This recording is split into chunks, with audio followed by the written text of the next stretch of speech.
Welcome in all you Red Elephants out there listening, and those of you who wish to be who are listening too. This is the debut episode of the Behind the G podcast.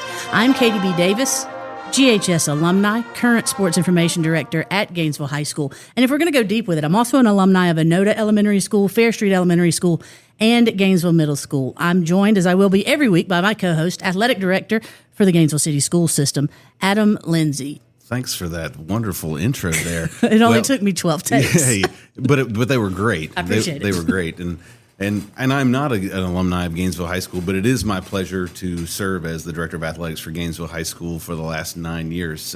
And I'm super excited about today. So we've been talking about doing this podcast for the last few years. I'd say maybe 3 years. It's been a topic of conversation we've gotten together.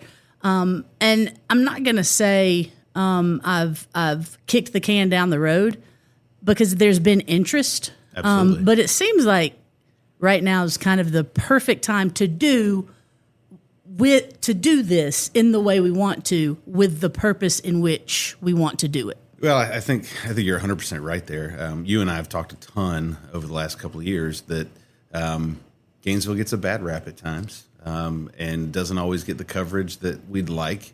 But we also agree, too, that nobody can tell our story better than us. Right. Nobody sees the day in and day out, has the conversations that come in and out of my office, your office, the Student Activities Center here. And we want to give people the opportunity to kind of see what happens behind the G. Right. Which obviously is where the name came from. So this is an exciting venture, and I'm excited about the guests we're going to have in, the conversations we're going to have, and how we're going to share our story with the Gainesville community and beyond.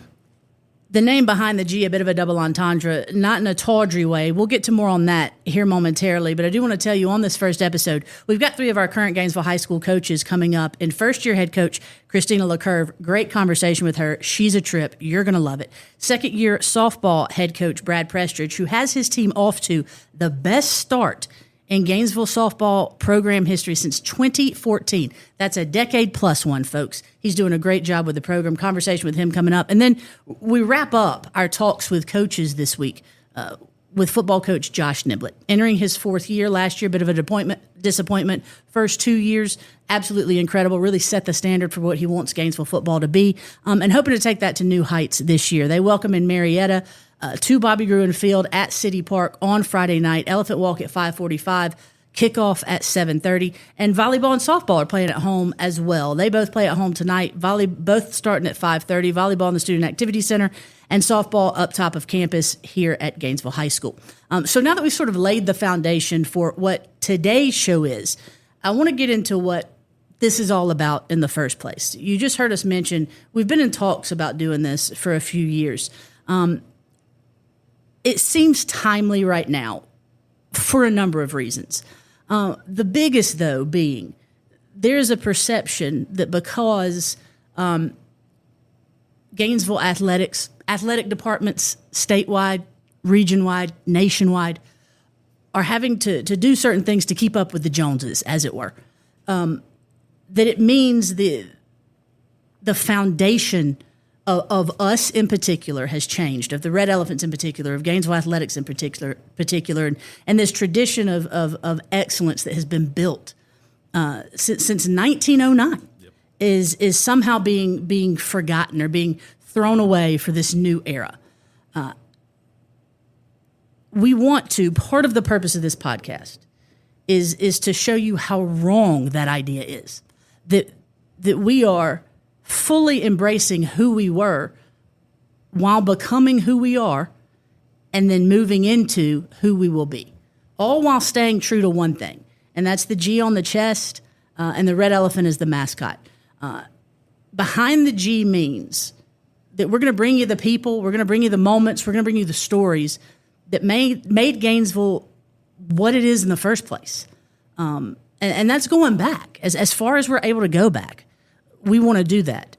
And then bridge the gap between the then and the now by showing you that the coaches we have now, the student athletes we have now, are the exact same as what made this great to begin with. Absolutely. I mean, and you know, we know Gainesville High School is over 130 years old. There's been a ton of incredible athletes, a ton of incredible coaches that come through here.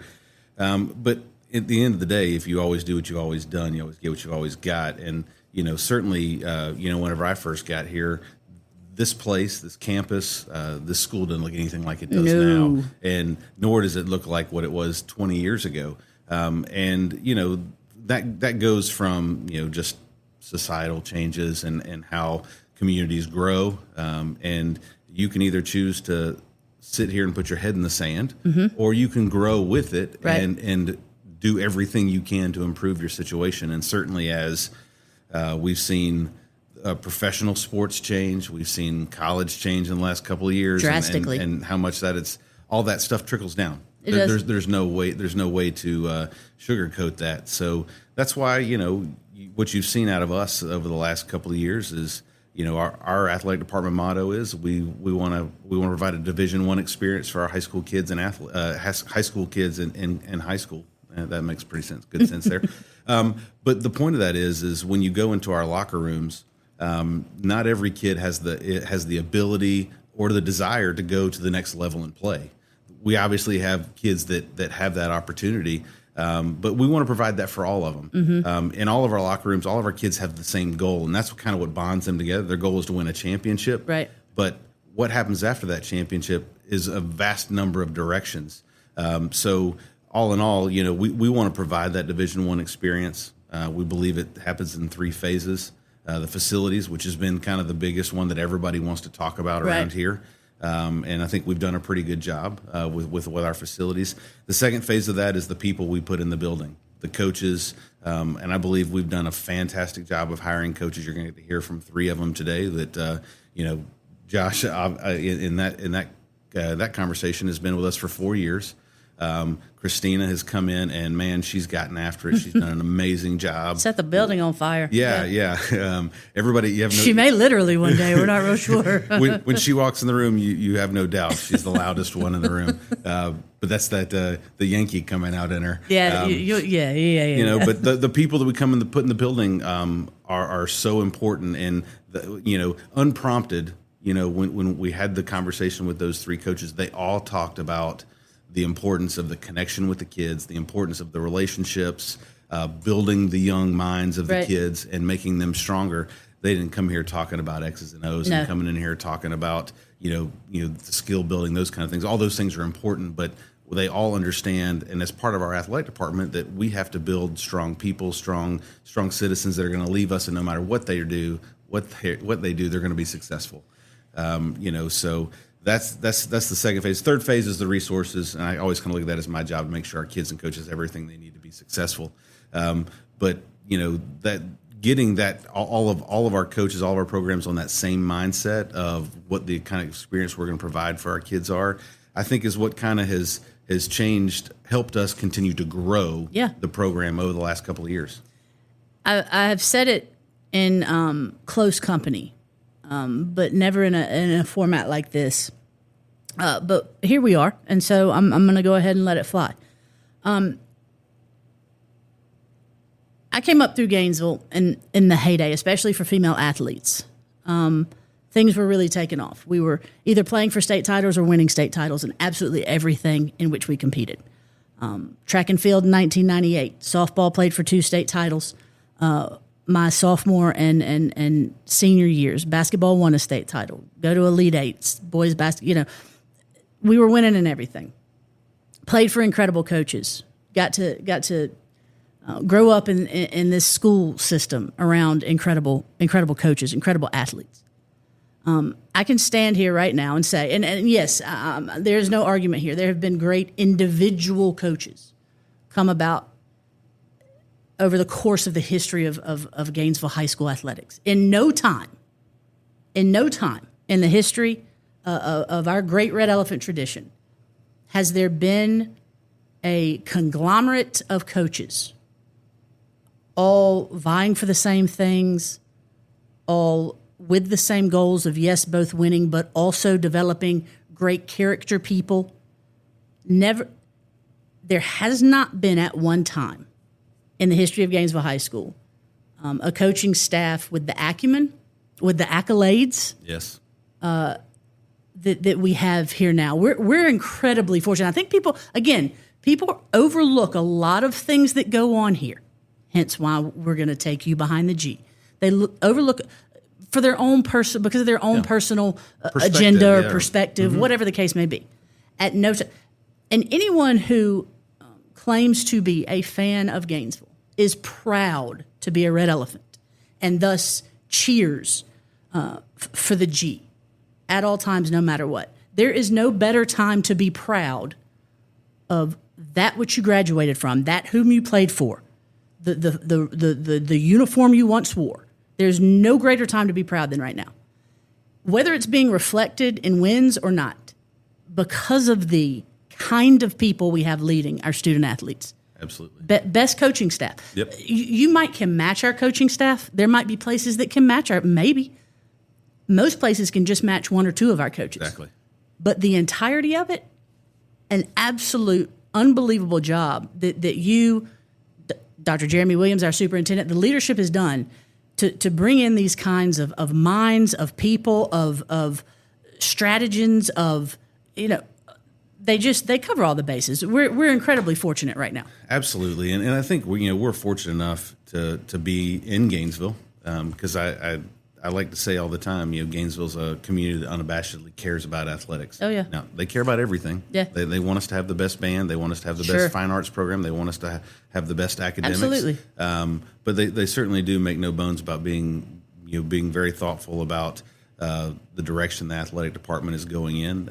And you can bury your head in the sand, but at the end of the day, athletics is the front door for every high school in the country. Mm-hmm. So, we're fortunate to be able to put our best foot forward every day. And the brand is unbelievably important to not just us, but our entire community. Yeah. And that we make sure that we represent it well. And our kids know that. Our kids are very prideful in wearing the G and representing Gainesville in whether that's on a Friday night or a Tuesday night basketball game or volleyball, going and playing in the Queen of the Court tournament. Our kids are very prideful and they know about the tradition. They know about the past because we talk about it. Our coaches talk about it. They hear about it. And that's one of the cool things. You don't get that everywhere. We are a community, and there are a lot of schools out there. I'm not necessarily trying to throw out any names, but the bigger school systems that may have 15 or 20 high schools, they're not built around a community. They just threw up a school, right? And they're still trying to figure it out. We've had 130 years of it right here. So that's what makes the Gainesville community so cool. And hear me when I say we ain't going anywhere. I like to use the phrase all the time, still Gainesville. It doesn't matter what the makeup of the team looks like, who the coach is, we're still Gainesville. And very proud to be hated, so keep that in mind as well. As I mentioned, Behind the G, all about taking you behind the scenes of what it took to build the athletic programs at Gainesville High School and make them great, what it takes to sustain that greatness, and then what it's going to take to continue that greatness. And we hope that we do a great job in handling that responsibility week in and week out. Our first guest of the podcast. Yay. Do you feel honored? Yes, and excited and nervous and all the things. I'm ready. Her hands are sweating. I am. Is Christina LeCoeuvre, our first-year volleyball coach here at Gainesville High School, 4-2 to start the season. Just finished second in Queen of the Court, something we won't make you talk about because I know you're in your feels about it a little bit. But Red Elephant Volleyball off to its best start since 2021. And listen, by the time this goes out, you'll have 2 more matches under your belt. So every accolade and compliment that we're about to bestow upon you could be for naught. It could be for nothing. So let's just keep that in mind. No, we're going to manifest just so you know. It's going to happen. Just so you know. First and foremost, introduce yourself to Red Elephant Nation. Give us a little bit of information about your background. So my name is Christina LeCoeuvre. This is my 18th year teaching and coaching. I played Division II volleyball at Armstrong Atlantic down in Savannah, Georgia. After I graduated from there, volleyball has just always been my passion and my love. And I got a teaching job at Windsor Forest High School, and they offered me the coaching position to coach their varsity volleyball team. And I took it, and then the rest is kind of history. My husband and I met down there. He grew up in this area, so he got the job at Archer High School about 10 years ago when we made the decision to move our family up this way. And I ended up getting the job at Buford Middle School as their volleyball coach, and then kind of just through working in that program, worked my way up, and then was at Buford High School the last 6 years. And when I say I love volleyball, like, I love everything about the game, what the game has given to me, what the game has done for me, the opportunities the game has given me. And I just want to instill that love and passion into my players. And like I said, like, it's not just about volleyball and winning games. To me, like, volleyball is the life lessons and the character skills that we build from it. And that's why I want people to like the sport and to love the sport like I do. I feel like you're the perfect coach to come in for us because that's how you feel about coaching your kids. I think that's sort of a character thing, right? Yeah, absolutely, and at the right time. And just before we skip on, you joke about the Southern draw. Where are you from? Because you're clearly not from here. No, I'm a Yankee. Not from around and here. I'm loud and proud. I'm from the Chicago area, and so it's funny when I go back home. They'll be like, Christina, you're such a Southern belle now. And I come down here, they're like, you sound so crass. Where are you from? I love it that they say crass, though. Like, there's got to be a better word. But is Yankee a thing that Yankees talk about being? Because, like, we know a Yankee when we smell one. But I'm asking. No, like, when we're up there, no, we're not like, hey, you Yankee. It's just we're all the same. So we refer to y'all as Yankees. What do you refer to us as? Rednecks. Oh, man. Classic. Okay, yeah. Didn't have to work hard on that one, did you? But we joke, like, when I moved down here, I'm like, everybody is so nice. Like, you go to the grocery store and people are so friendly. Like, if you go up home and you're like, hey, to somebody on the street, they're like, what are you at? What are you looking at? So, like, that's why here it's the Southern hospitality. I've really embraced it. I love it. I'm never moving back. Sorry, Mom and Dad. They know. Well, personally, I love to hear you never move. Yes, I'm absolutely. sure Adam Lindsey We does got a lot too. of work for you to do here. Yeah, No kidding. I'm ready. So let's talk about this year's team. I'm going to say something here that's going to make you wildly uncomfortable, but he'll get over it.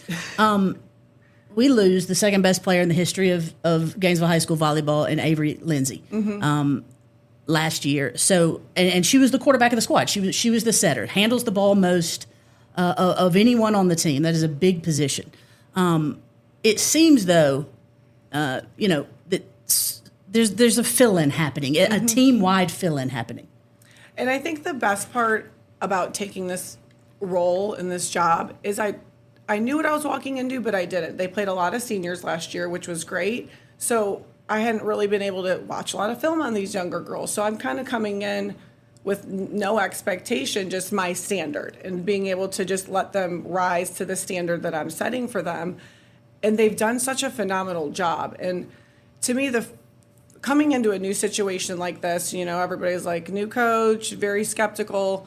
Building relationships is the first and foremost thing for me. And that started over the summer with them, to make them know that I'm here for someone, to be someone they can trust, someone that will listen to them, and someone who genuinely wants to invest in their future and care about them, not just the few months that I have them during the season, but year long, year after year. And so once I think I kind of laid that foundation, that they understood that was my main objective and my goal, is like building relationships is a very crucial piece to coaching for me. The rest kind of started falling into place, and then they just naturally started to work hard for me. And it just showed up, like, over the summer. We did a lot over the summer, and they're not used to probably doing as much as we did, but they rose to the occasion and they showed up.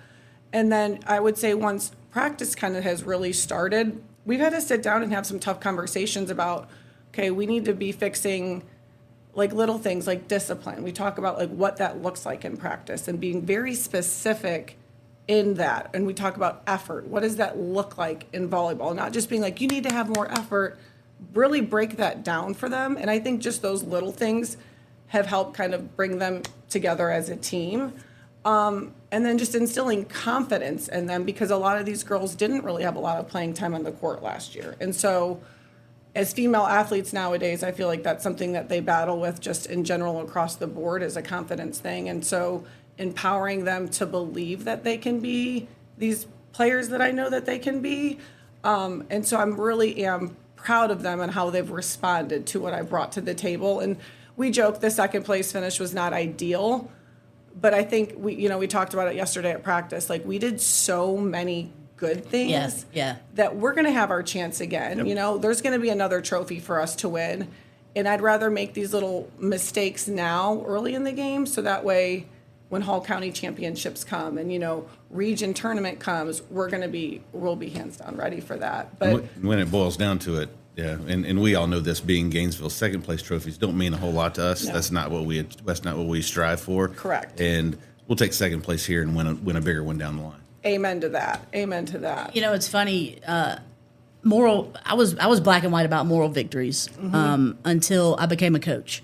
Moral victories did not exist. They were not a thing for me. And then I began coaching and realized that sometimes the best wins you can have is watching a young lady reach her potential, correct, even if it doesn't mean a notch in the W column. And so, you know, and obviously you're a long time coach, but you can sort of see the forest for the trees. Right. And then, you know, they're always looking at how you respond in a situation. Sure. So it's just making sure that I'm composed during those high pressure situations and I'm still confident in them. And then, hey, let's learn from it and grow from it. And we're not going to dwell. We just got a next play mentality and kind of move on from there. Now, one thing I do want to bring up that has been a common occurrence, in so much as anything can be through 6 games of a season, but your 2 losses came in the last set when you had a point to score, and you gave up 2 instead of scored 1. Correct. And you know, it was Cherokee Bluff in the first match, and then Brookwood in the second one. So you're on the precipice of being 6-0.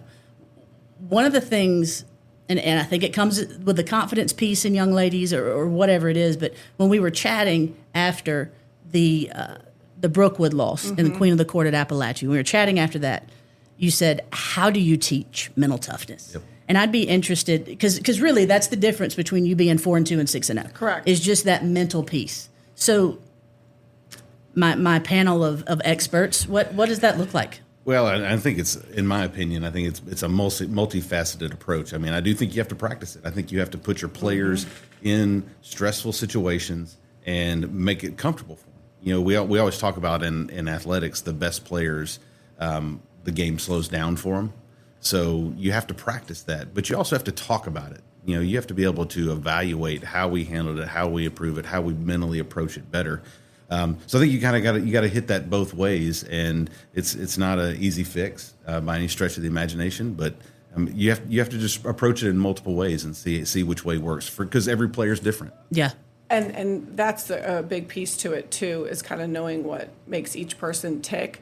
But that's a really big thing that we work on in practice is how can we create adversity in practice? Because you're going to have adversity in a game. You're going to have calls not go your way or, right, you know, things like that. And how can we get over it? I'm kind of tapping in more into the mindfulness. So we've been doing a lot more of meditation and kind of really just being able to focus on the breath and to be able to come back to that zen in a stressful situation to kind of help them regroup on the court. So we've been doing and diving into a little bit of meditation before practices and before games, and I think that's kind of helped.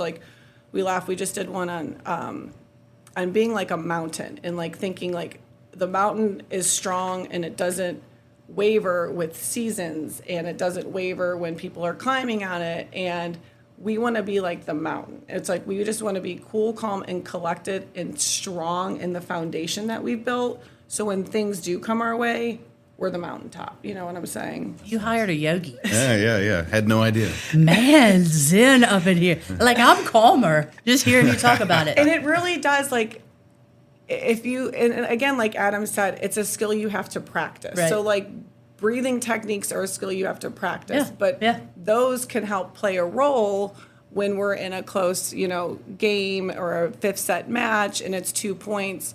Can we come back and just take a minute and then regroup? And just little things like that, I think will help them in the long run. And then just doing hard work together is another way, I think, to build that mental trust and that team chemistry. Yes, just, as athletes, when you're in the trenches and you go through those practices where your coaches just work the crap out of you, you come out of that together, you're like, oh, we survived it. Oh, man, and you're almost bonded through that. So just continuing just to work them hard and trusting the process. And so...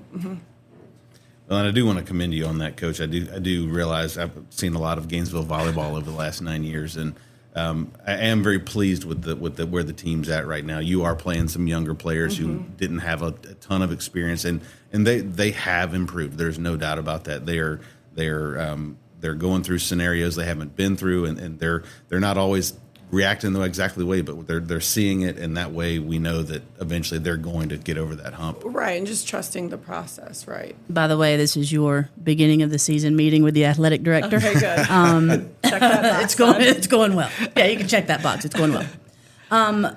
First home match will be the day that this podcast debuts. That's right. First home match. Excited about that. For those of you listening right now, maybe it's Thursday morning, maybe it's Thursday at lunch, and you're planning on coming to Gainesville High School this evening. Volleyball's playing in the Student Activity Center. Softball's playing up top of campus. We got 2 home matches there, a home match there.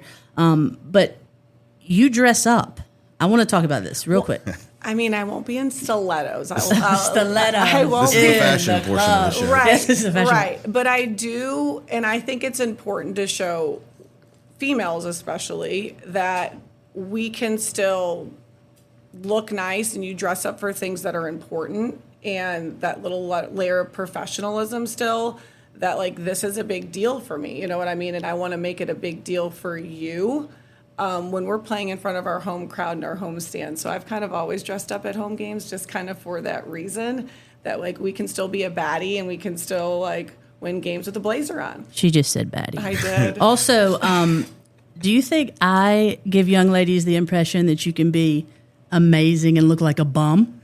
Yes, you do. I think that's inherent there. But I do agree with what you're saying. There's a little bit of the professionalism that gets lost sometimes. I mean, I in my job, when I see coaches show up for a volleyball match in t-shirt and shorts, I'm like, oh, you're really taking this focused. seriously. Yeah. Right. And what message are you sending to your players? You know, we expect them to show up dressed uniformly and looking nice and being Right. prepared, and then, you know, coach comes in looking like a slob. Right, and there's certain things, you know, you dress up for, and there's certain things you don't dress up for. But this first home game, I'm ready.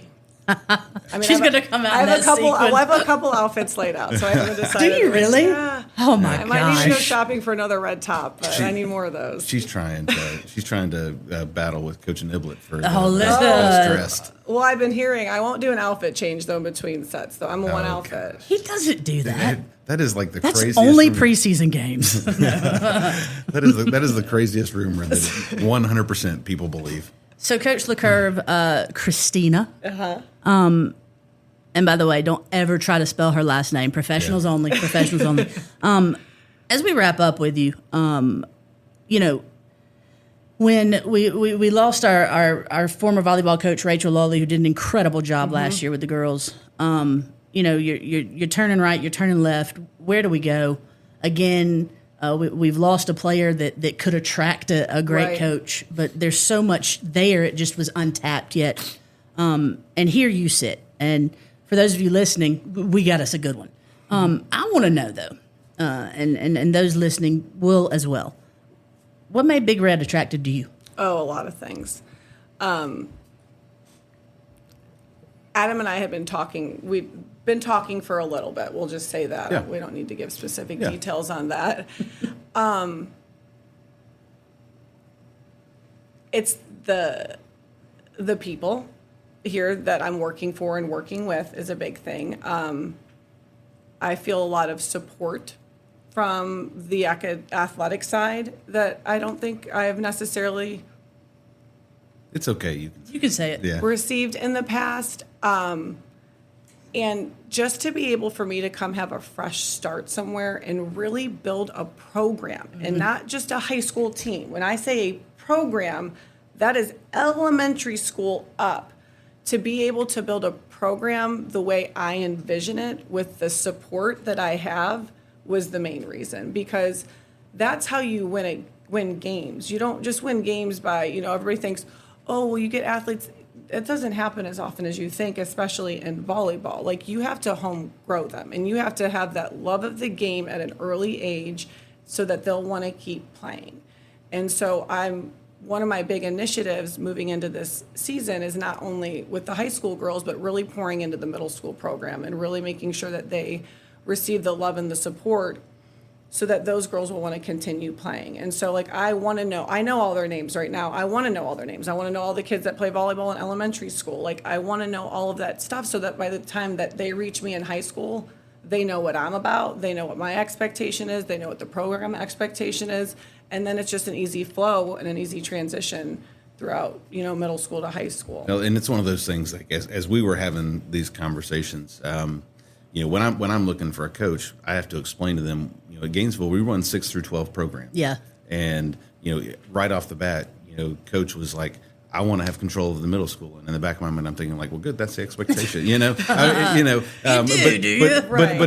it's different from whatever, some coaches I talk to, like, don't want anything to do with the middle school program. Yeah. Well, that doesn't work here for us. Right. And coaches like, well, not just the middle school, but I want to get down to the elementary school and build it. So that's where we kind of like really gelled from the very beginning to understand like this was a great fit of what her vision was and what she felt like she wanted to do for her career and what Gainesville needs and expects. Well, I know after this conversation, I can't wait to see what's next and what will be built. I know what is in the process is pretty amazing for our volleyball program, and that is thanks in large part to our first-year head coach, Christina LeCoeuvre. Pleasure talking to you as always. We're going to go off air right now so that we can get the real scoop and she can use the language she actually uses. Oh, go. My Yankee language. Her Yankee language. And we'll come back with Brad Prestridge, second-year softball coach. Hey, can I say the Go Big Red, please? Do it. Go Big Red! Wow. The continued success of Red Elephant Athletics is due in large part to the support given by our Gainesville community through their membership to the Gainesville Athletic Club. The GAC serves all of our GHS programs with funds providing the necessary equipment and gear, among other things, that ensure our student athletes continue receiving a Division I experience in high school. Learn more and become a GAC member today by visiting GoRedElephants.com. Welcome back to Behind the G. You just heard from Christina LeCoeuvre, our first-year Gainesville volleyball coach. Now we're joined by second-year Gainesville softball coach Brad Prestridge. In 2 years under him, Gainesville softball has had its 2 best seasons in literally a decade, and this year is the best of those, as the Red Elephants are 3-0 at the time of this recording, with 2 of those wins coming via run rule. I don't know how many times in promoting those wins. Is that your phone? Wow. Man. Old Man Do podcast. Class alarms. So I don't know how many times over the course of this first 2 weeks of the season, your 3 wins, I have enjoyed promoting that we are run ruling people and not it being done. What goes around comes around. What goes around comes around. First and foremost, welcome into the show. So happy to have you here. Thank you. Secondly, we're going to start off hot here. Essentially, there is the same talent on the field for Gainesville softball this year as there was last year, as there was the year before that. Maybe give or take a few. Right? We don't have Bella Folger pitching for us. We don't have Lindsey Ledford in the field. But give or take a few. Exact same talent. Yet, the results are wildly different. Even though we're only 3 games in, if you watch Gainesville softball play, the results are wildly different. You were an assistant coach before you were the head coach. Right. What's the difference? Hopefully it's mindset, trying to change the culture. Mike Lefford, who is my assistant and all, does a great job with hitting and just trying to change the mindset of the girls and believing that they can. It's been a great start to this year. Like I said, we had a good season last year. We lost 3 girls off last year's teams. All of them are starters. And the girls that have stepped into their spot have picked up and have just playing very well right now. Before we go to Coach Lindsey here, you mentioned mindset, and something I noticed right off the bat, pun intended, last season was how dialed in you and Coach Ledford clearly were. Mike Ledford clearly were as coaches, coaching first base and third base respectively, and how that trickled down to the players. And what I mean by dialed in is over the course of the last 2 years, Gainesville has more stolen bases than they've had in the last 12, 13, 14, 15. That is a direct reflection of the coaches noticing situations and telling the girls, using what you have at your advantage, which is speed. that trickling down to the, have you seen that effect? And look, it's leading to a lot of runs, okay? Is that a mindset thing that you want to trickle down? Yes, knowing how to play the game, understanding situations, the girls knowing their speed, reading the pitches in the dirt or whatever the case may be, and just turning them loose, and we've had some growing pains with it at times as well, but they the girls have picked up on it, what we're looking for, what we're teaching them, and it's paying off.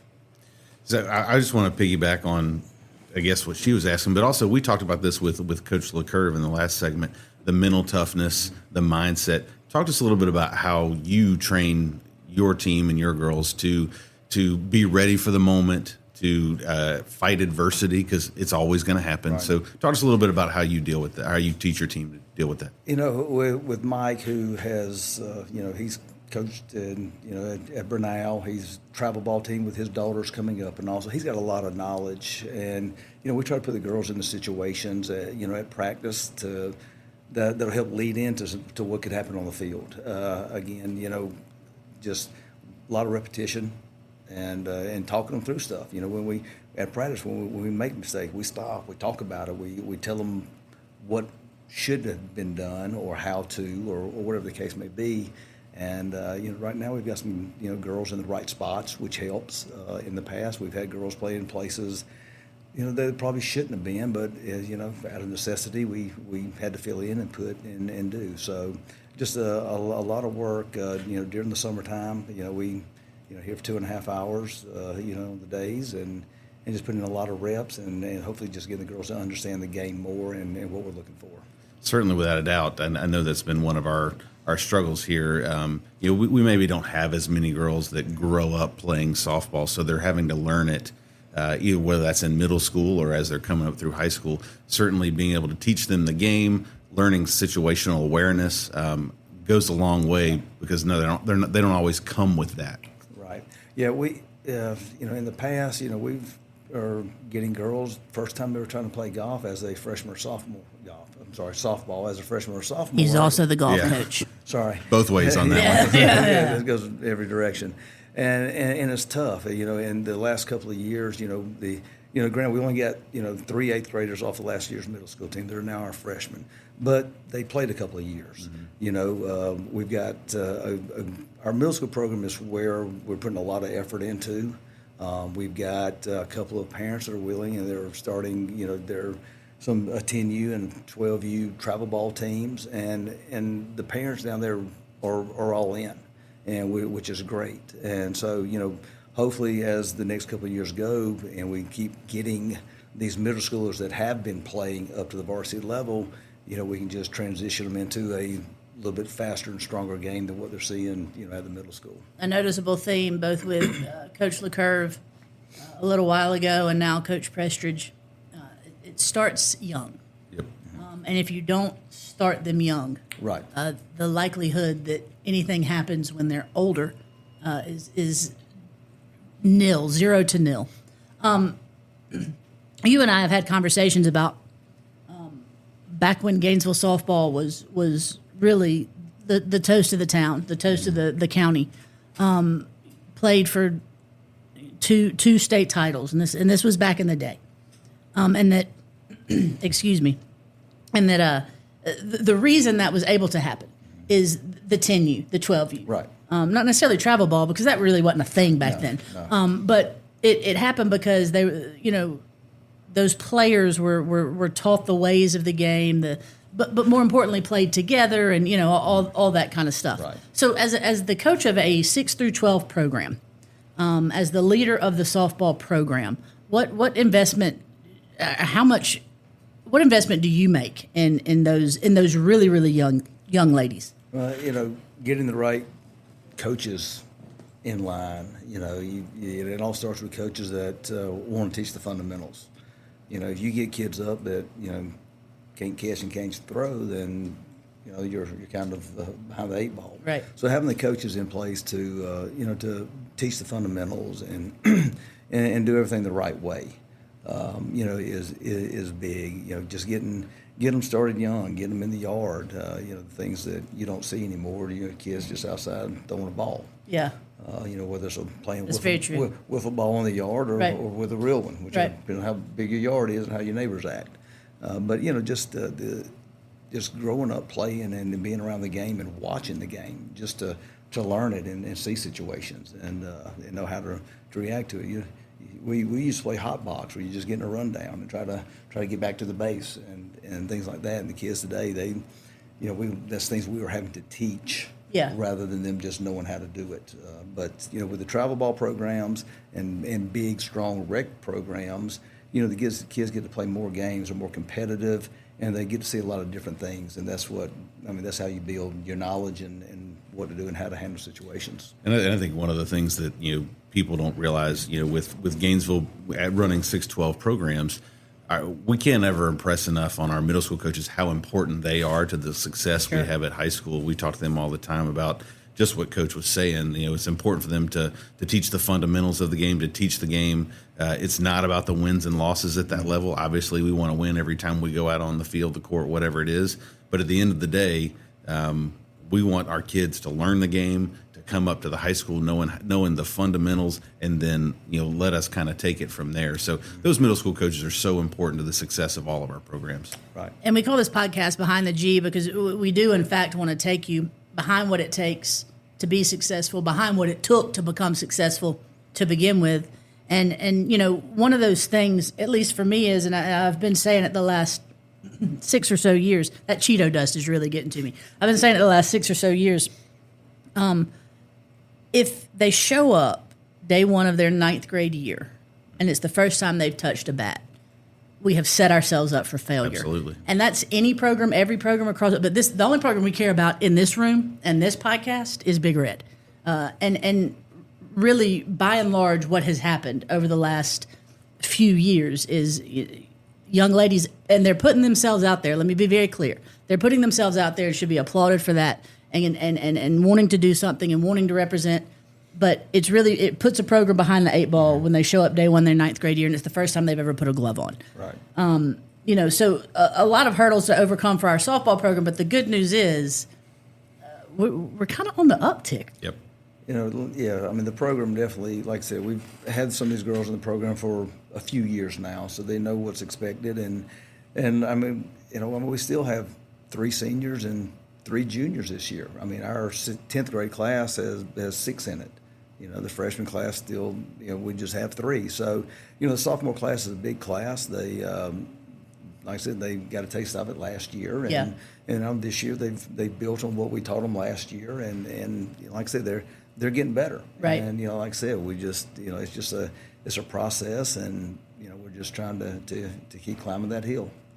Gainesville softball, the day we're recording, or actually tomorrow. Today or tomorrow? What's that? Tallulah Falls. Tallulah's today. Today. So we're recording this on Tuesday. And so they played Tallulah Falls today. Tallulah Falls, they beat in game 1 of the season, 21-20 on a walk-off.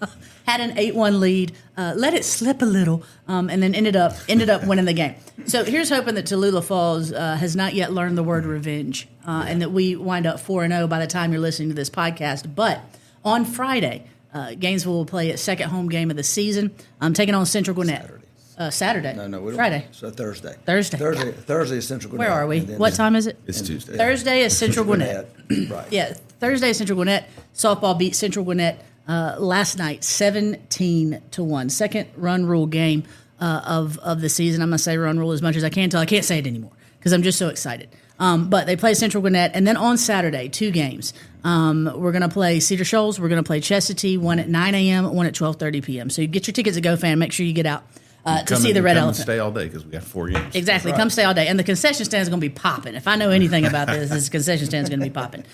So, Coach, final thing here, and again, in this podcast, part of it is, we want to update on teams and here's what's going on and blah, blah, blah, but also get a feel for who our people are. You coach softball, you coach women's golf.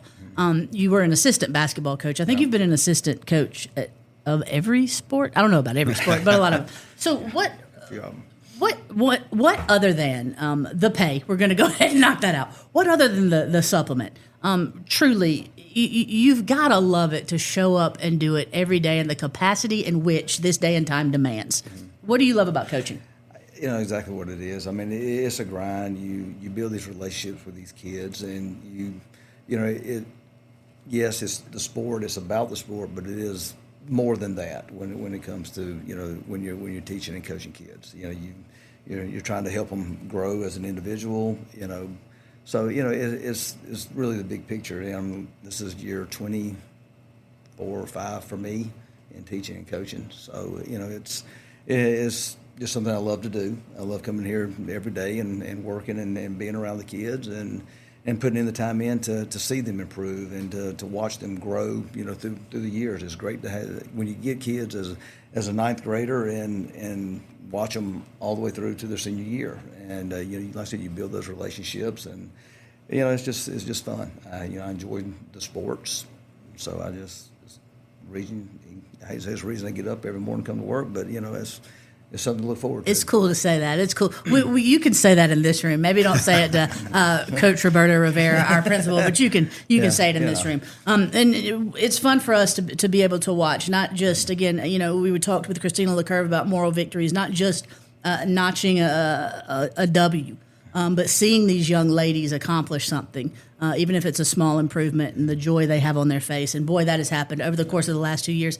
And if this man stays in charge, I know it's going to keep happening. Coach Brad Prestridge, love having you on the show. Thank you. I'm sorry, we're going to drag you back on it a few more times this season. You going to be okay with that? And if every time you come on, I'm able to say you just run with somebody, it's going to be a great day. Yeah. Folks, we'll come back with the one and only Josh Niblett. Make sure, if you haven't yet, that you're following us on Twitter, Instagram, and Facebook. @GoRedElephants is the handle. And bookmark our website, GoRedElephants.com, where you can find the latest news and photos from Red Elephant Athletics, plus roster and schedule information.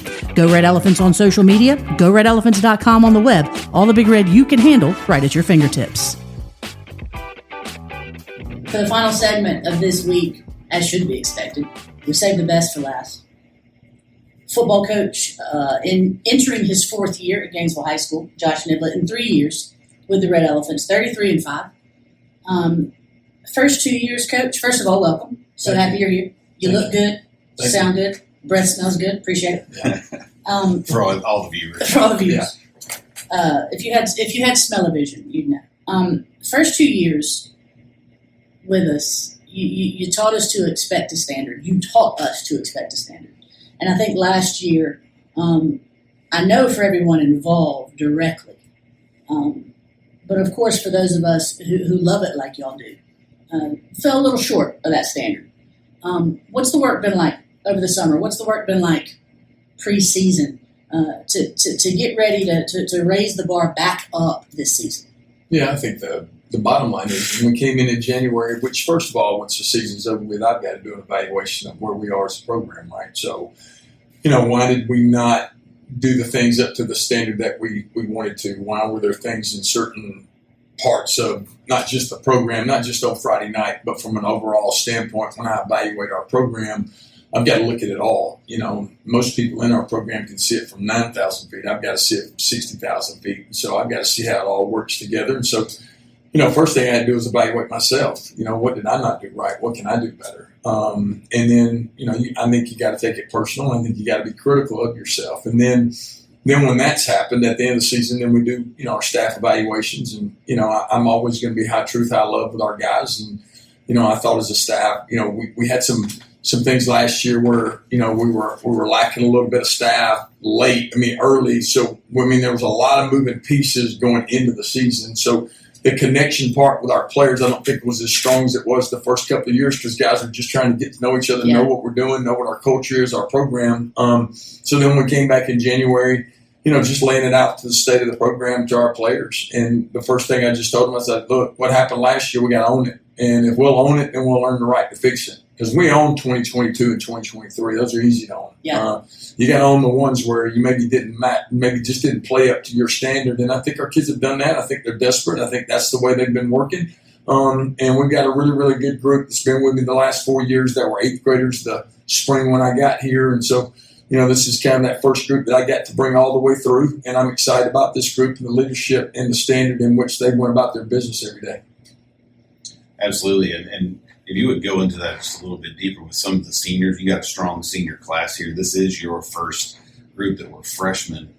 How have you seen them grow to get them to the place where they are today to be the senior leaders that they have to be this year? Well, there's no substitute for continuity. There's no substitute for consistency, right? I mean, I think that's in this day and time that we live in, kids yearn for consistency, right? And try to have something, what they can expect every day. And I think this group, their first year, they kind of were trying to figure it out because, they're freshmen, right? And some of them got an opportunity to get on the field a little bit. But it was learn more about what's going to be expected of us. And then as a sophomore, a lot of those guys kind of moved into more of a role to where they were playing a lot and starting.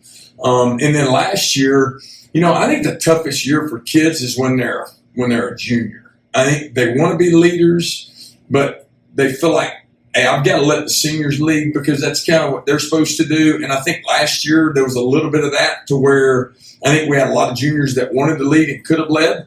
But I think they wanted to allow those older guys to lead. But I like this group because now as leaders, they want all these other guys to lead with them. Yeah. And I think that's kind of been the neat things. Like when you talk about, Caden Fossen, Caden was one of the first guys I ever met. You talk about Marshall. You talk about Xavier Griffin.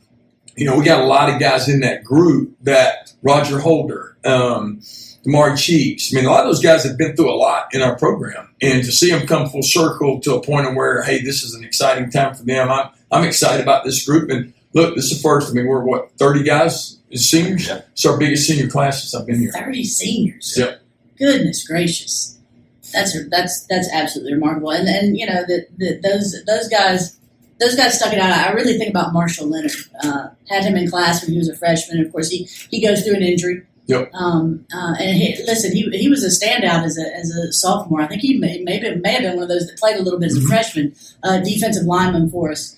But Marshall has turned into such a stellar young man, and to see his resilience coming through his injury and now to be back on the field, even in just a scrimmage, the passion he displayed was I think really befitting the program you're building. Well, and I think the other thing is like, I don't think kids can face enough adversity. Like, I think a lot of times we try to keep them from adversity, but in our program, we savor those moments of adversity so they could be teachable moments. What he went through last year, most people would never have been able to get through it, and a whole year of not getting to play. And then all of a sudden you got to come back, you're rehabbing, you're trying to get back. And then in the spring, you got to get that mental capacity of where, what is your mental disposition when you go out and practice every day? I'm coming off an injury. Can I turn it loose? And then all of a sudden now, there's nobody happier and having more fun going out to practice every day than that guy. And there's nobody louder than yeah, well, and he brings a lot of that to our locker room. But, our kids respect him and they want him there with him. And I'm just telling you, if I went into a street fight, and my dad used to say this when he coached me, that's how you know what kind of team you got is when you go into a street fight, who would you want to take with you? And he'd be definitely one of those ones I'd make sure was going with us. There are a number of your seniors, I think I would say, including, and listen, I mean no disrespect when I use these adjectives. Little old Philip Williams, he'd be one of the first ones I'd get with me. If you ever come to practice, every now and then, kids are kids. If they're ill, and I know it's going to be an ill day, I know there might be a couple of scuffles at practice because our guys just have an edge and they love to compete against each other, but they love each other. It's almost like, hey, I can have a scuffle with my brother, but you can't, right? And so they have each other's back. And so Philip's one of those guys, Marshall's one of those guys, Caden's one of those guys. And it's a tight-knit group. They've been together for a while, and I think those guys want to see not only themselves be successful, but see this program be successful. One of the things that has stood out to me as you've watched the preseason unfold and then the couple scrimmages we've had is how it seems like, and I'm going to say something here, and I know those listening are going to be like, what are you talking about? You had every offer from every school in America. How Xavier Griffin has found himself again. He is back to being the guy that first got on everybody's radar to begin with. Yep.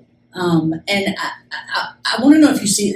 Am I right? Am I right? You're exactly right. And I'm just telling you. I mean, I think the biggest thing we just got through talking about it this morning after practice. I mean, we're in the locker room. It's me and Coach Cut, and Coach Motley, and we're like, we're talking about different players, across the region, but we're coaching really, really good players, and other people are coaching really, really good players. But the standard in our program, it challenges you to be the best version of you, right? And so Xavier, to watch in the spring, he came up to me during spring ball, and he's like, "Thank you, Coach, for having me in the best shape of my life," right? So there's some value there, right? Yeah. Then we get into the summer, and he just takes it up to another level because, let's just be honest. I mean, he's got everything you want. I mean, he's got offers. He's going to have all this. He could show up every day and just, but he knows that's not our standard. Right. But you go look at his locker right now, and it's all of our guys have to have their lockers in one spot.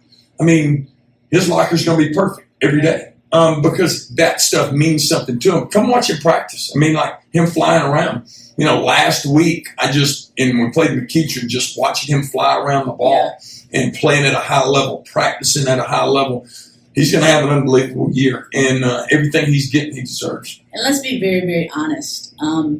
It would be easy for a number of these young men, and I don't just mean within this program. I mean nationwide, with what high school recruits at a high level are getting from the colleges.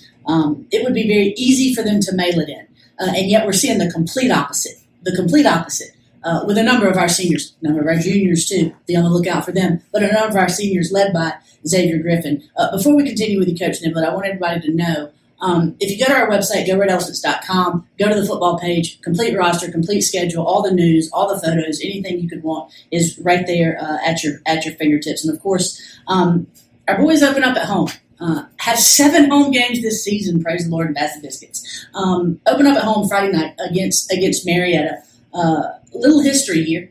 The field that y'all are going to play on Friday night is named for Bobby Gruen. There we go. Bobby Gruen is the only coach to go winless against Marietta. Gainesville and Marietta faced off 25 times in 42 years, from 1923 to 1965. 1965 was the last year Marietta and Gainesville played, until last year, when we beat them 41-3. Played 25 times over 42 years. The last time they played was 3 years into Bobby Gruen's tenure, and I think the man said, "I've had enough," because they keep whooping me, and they have never whooped another Gainesville coach. Just a little history for all of you out there listening. But let's chat about Marietta. Obviously, big win against them last year. Can't put anything on that when it comes to 2025. What's Marietta looking like? Well, first of all, you know me well enough to know that we don't try to make it about them during the week, but we do know and we respect our opponent to the point of being that we've got to get lined up. Who are their best players? Where are the matchups that they're trying to get? What are their strengths? What are their weaknesses? Just like what do they think our strengths and weaknesses are, right? How does that play out? It's a chess match. But when you're looking at them on film, defensively, they got a new staff, so they got a new coach. The one thing that you do notice is that their kids play extremely hard with great energy. So he's an energy guy. So you can tell that during the game when you watch them, they take a lot of ownership in that. Defensively, they're an odd front. I mean, for people out there, they may not know, but they're a boundary reduction team, which means, they try to set their front, based off of boundary reducing it, which offensively for us, it tells you a lot of things that you're going to have to try to do if you want to be able to run the football, right? But, I think defensively they fly around. They got 2 really good guys up front. They're very, very penetrative defensive linemen, they want to get up the field and wreak havoc. Offensively, they kind of go as their run game goes. They run a lot of gap schemes, and then they've got a receiver on the outside that can go.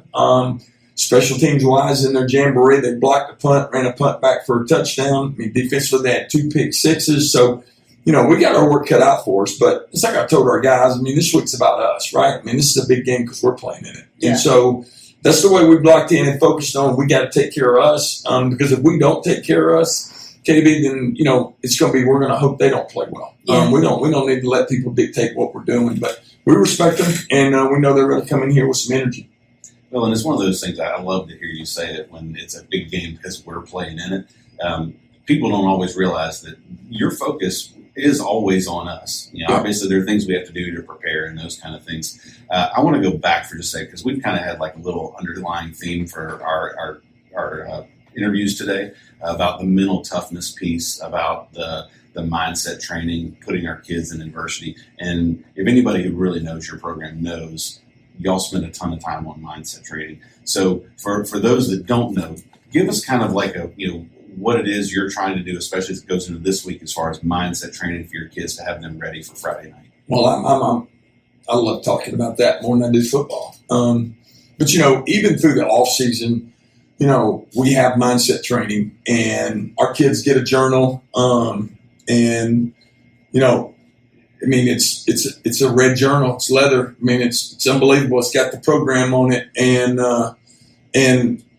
I think the neat thing about it is we tell our guys, if you want to be a real man, then put your phone up and take out a pen and start writing notes, right? Because that's what it's about. Like, you'll write in your journal things that nobody else even really knows about you. So we try to get in touch with ourselves, and then in the spring and the off season, we have a thing. Like this year, we went through the program, and so we went through that book all the way through April, and then in May, right before we're about to get out of school, I'm trying to figure out for the summer, what do I want the mindset to be that's really going to work with our guys, right? And so I don't know how it happened. I'm listening to a podcast. All of a sudden, John Gordon comes on, and I'm listening to him. He's talking about this new book. It's the 7 Commitments of a Great Team. And I'm like, shit, there you go. So let's just go to, Barnes & Noble, Books A Million, whichever one is it right here. But I went over there. Sorry. But went over there. Is it for your next one? Yeah, sorry. But I did go in there, and I'm like, hey, you have this book. They go, oh, we got one. And so we go back. They couldn't find it. So I was like, well, there you go. Maybe we're not supposed to. So this lady walks by, and she's like, oh, we do have one copy. So she went in the back and found it. So I'm not a fast reader. All right. And so, but I read that book in about 3 days. I had it laid out. And then I meet somebody that knew John Gordon, and then got John Gordon and myself connected on the phone, which was unbelievable. Standing on the beach, talking to him for 20 minutes about certain things, and the things that we've been able to do this summer with our guys. It all laid out to the 7 weeks leading into fall camp. We talked about all the commitments. If you go up there, you'll see rocks in their locker that have their one word on them. You'll see a band of sticks that's sitting in my window that we talk about sticking together.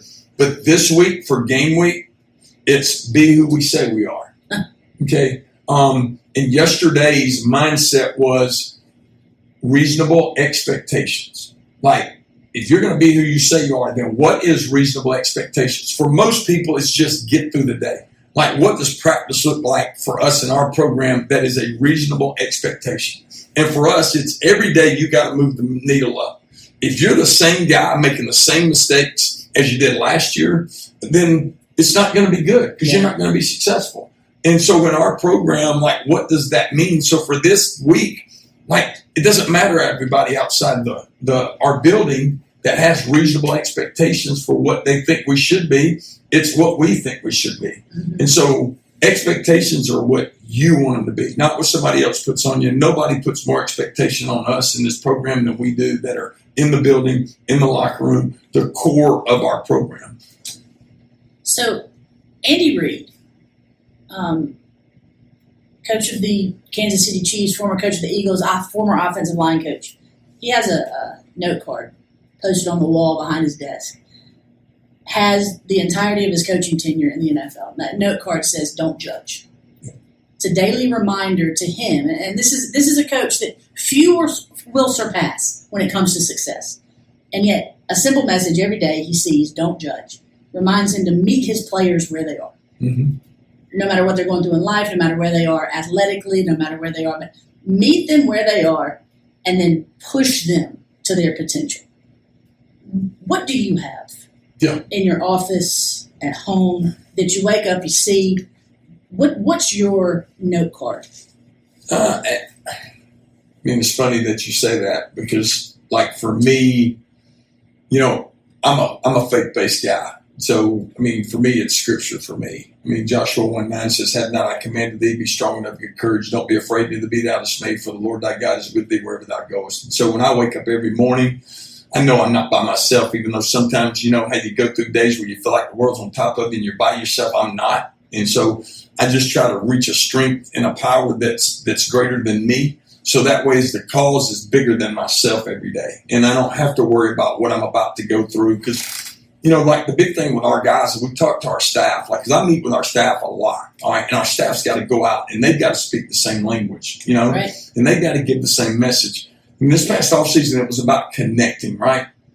I mean, we got to have that awareness in our program to where, hey, there's a kid coming in that morning. He may not have had breakfast.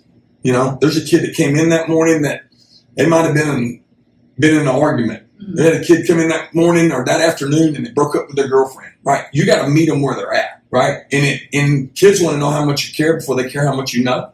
And so when you want to be able to meet them to say, hey, look, we're not going to let this be an excuse or an option. Look, we're about to take this thing to another level and we're going to help you get to that point. Right. Because when Adam was talking about mental toughness, those adversity situations, us having discipline in our program, that's the key in our program.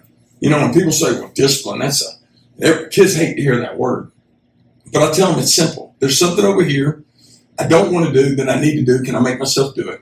And there's something over here I want to do that I don't need to do. Can I make myself not do it? Right. That's discipline, right? And I think that's what we try to talk about in our program on a day-to-day basis, but not only talk it, but try to live it. There's a misconception with anyone really, but especially if you're an athlete, that discipline is running because you did something wrong. Yeah, discipline is a multifaceted word, and obviously being employed very well for our Gainesville football program, but really what's not. Yes. I mean, yeah. So I guess, sorry, I got us off track there a little bit, but I think that's what Behind the G is all about. Yeah. But getting back to Marietta a little bit. So what should we expect to see out of the team this Friday night? Well, for us, I mean, we want to continue on that little bit of a climb because we feel like we've made some improvement from the spring to the padded camp, from the padded camp to the jamboree. Felt like we had some really good energy practices last week on the week leading up. Is continuously trying to get better, right? We told our guys making small gains, right? Just get a little bit better every day. Now, I mean, if we can improve and get a little bit better this week, we got to cut down on the penalties that we had in the first game. Normally from the first game, which is jamboree, the second one's when you make your most improvement. So, I can handle certain penalties, effort penalties, but I can't handle pre-snap, post-snap penalties. I can't handle them. So we've got to do a really good job of being disciplined in that standpoint. And then be consistent on special teams because, we got to do punt and then punt return in the jamboree, but we didn't get to do kickoff return. So those are two big faces of the game that either start the game off or start the half off. So I'm excited. I mean, we want to play fast on offense. We want to play physical, and we want to fly around defensively. And if we do those things, then we'll be fine. If we don't, then it could be a long night. So, but we got to show up and do what we do and be who we say we are. And at the end of the game, I think we'll be where we want to be. Friday night, Bobby Gruen Field at City Park, Gainesville taking on Marietta. Second time in as many years, but the 27th time, and I don't know, I'm not that good at math, a lot of years. And again, Bobby Gruen, the only coach to go winless against them. Folks, the Elephant Walk's at 5:45. You don't want to miss that.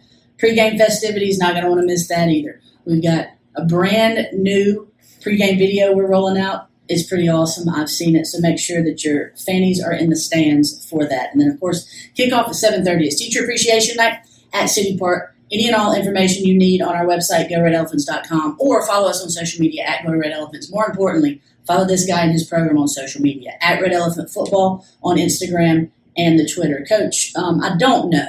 Listen, I'm going to be honest with you. Christina LeCoeuvre, our new volleyball coach, may rival you. Yep. When all is said and done, she may be the one that rivals you. Love it. In people I enjoy talking to.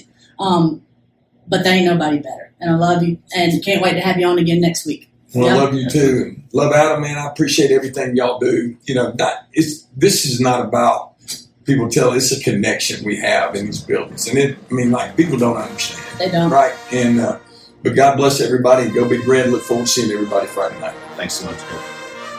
We appreciate you all listening to the first episode of Behind the G. It was a lot longer than we wanted, a little choppier than we wanted, but know this, we're going to get 1% better every single day.